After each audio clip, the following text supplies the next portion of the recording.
यादें जो गम के पलों को खुशियों की सदियों से ढक देती हैं। यादें जो मायूसी के अंधेरों में चिराग का काम करती हैं। वो यादें ही हैं जो टूटी हुई सांसों को आखिरी हिस्से तक लड़ने का हौसला देती हैं। 21वीं सदी में पहली बार एक दिवसीय विश्व कप एशिया में होने जा रहा था। साल 2009 में श्रीलंकाई टीम पर हुए आतंकवादी हमले के कारण पाकिस्तान की जगह श्रीलंका और भारत के साथ बांग्लादेश विश्व कप की मेजबानी कर रहा था। आज से ठीक 10 साल पहले 19 फरवरी 2011 को मीरपुर में 2011 विश्व कप का पहला मैच ग्रुप बी की 7 टीमों में से मेजबान भारत और बांग्लादेश के बीच 2 बजे शुरू हुआ। सामान्य दिनों में बांग्लादेश उस दौर में निचले दर्जे की टीम थी, लेकिन भारतीय प्रशंसकों समेत भारतीय खिलाड़ियों को भी 2007 विश्व कप में मिली हार याद थी। साथ ही वीरेंद्र सहवाग, सचिन तेंदुलकर और गौतम गंभीर लंबे समय बाद एक दिवसीय अंतर्राष्ट्रीय क्रिकेट में वापसी कर रहे थे।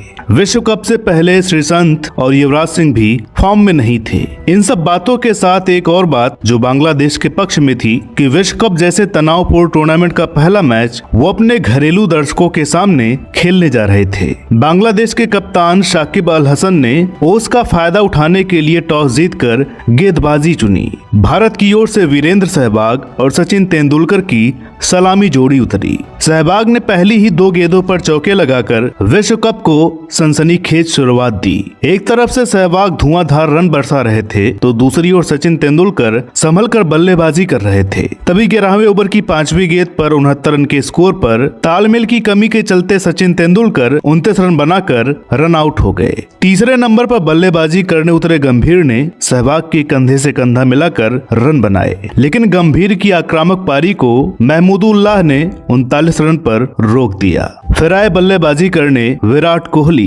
उस मैच में विराट को रैना के अनुभव के ऊपर तरजीह दी गई थी और विराट ने इस भरोसे को सही साबित किया। विराट ने सहवाग के साथ मिलकर तीसरे विकेट के लिए 145 गेंदों में रिकॉर्ड 203 रन जोड़े। सहवाग ने 140 गेंदों में 14 झन्नाटेदार चौके और 5 आतिशी छक्कों की मदद से 175 रन बनाए। उधर विराट ने 83 गेंदों में नाबाद 100 रन बनाए और पहले विश्व कप मैच में शतक बनाने वाले पहले भारतीय बल्लेबाज बने। विराट और सहवाग की पारियों के दम पर भारत ने बांग्लादेश के सामने 371 रनों का पहाड़ सरीखा लक्ष्य रखा। जवाब में बल्लेबाजी करने उतरी बांग्लादेश ने जहीर खान को सम्मान दिया, लेकिन श्रीसंत के खिलाफ आक्रमण करते हुए पहले 6 ओवरों में ही 50 रन बोर्ड पर टांग दिए। 7वां ओवर लेकर आए मुनाह पटेल ने 34 रन बनाकर खेल रहे इमरुल केस को बोल्ड करके रनों की रफ्तार को धीमा किया। बांग्लादेश ने तेज शुरुआत का फायदा उठाते हुए 6 का रन रेट बनाए रखा। तमीम इकबाल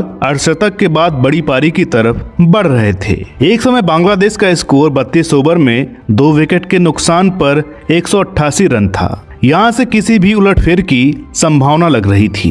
मुनाह पटेल की सदी हुई गेंदबाजी और बांग्लादेश की अनुभवहीनता ने उन्हें चमत्कार नहीं दिखाने दिया। तमीम इकबाल के 70, शकीब के 55 और जुनैद के 37 रनों की मदद से बांग्लादेश अपने 50 ओवर के कोटे में 9 विकेट पर सिर्फ 283 रन ही बना सकी, जिसमें मुनाह पटेल ने 48 रन देकर 4 विकेट प्राप्त किए। इस तरह भारत ने अपने अभियान की शुरुआत बांग्लादेश को उसी के घर में 87 रनों से हरा कर की।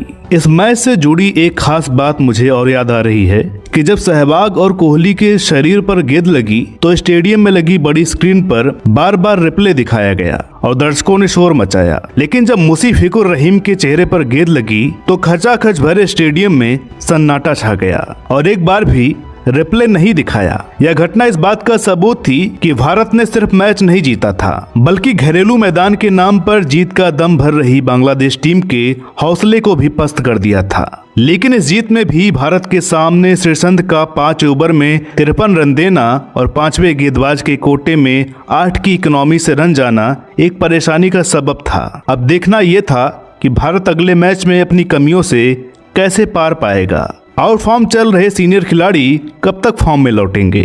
दोस्तों, अगले मैच तक आप ये वीडियो शेयर करें और हमें कमेंट बॉक्स में अगले मैच की तारीख और विरोधी टीम का नाम